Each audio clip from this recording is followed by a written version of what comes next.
ازاي الانسان يستعد مم.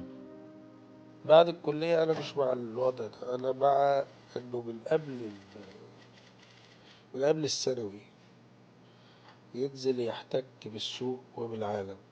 مم. طيب ده ما توفرش، حصلت ظروف حالت دون ذلك في الكلية. مم. ما تستناش لحد ما تخلص الكلية. تمام. أنا عرفت الكونسلتنسي وأنا في الكلية. مم.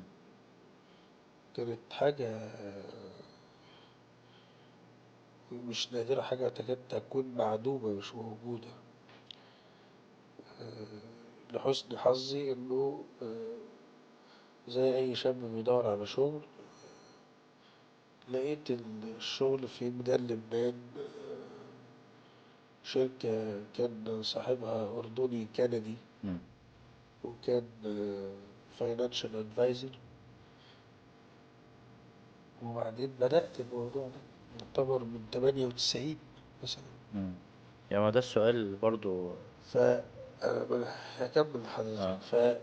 فحتة إنه طبعا أنا يعني في الوقت ده أنا مش موجه. الموضوع توافقت هو الظروف. أنت بتدور على مم. حاجة ولكن أنت مش موجه. مم.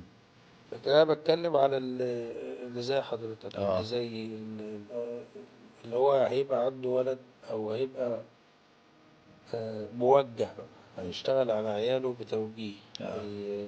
هيحط خطة لعياله مثلا.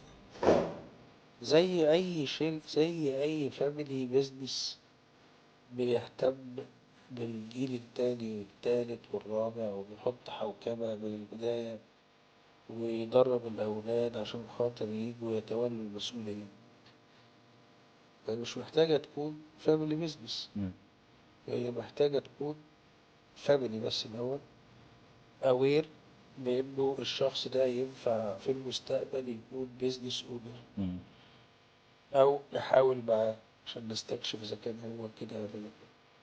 لأنه ممكن أنا بحاول أشتغل عليه في اتجاه البيزنس، فاستكشف مهارة تانية خالص عنده في الإبداع، في الكتابة، في التمثيل، في الموسيقى، في الحفظ.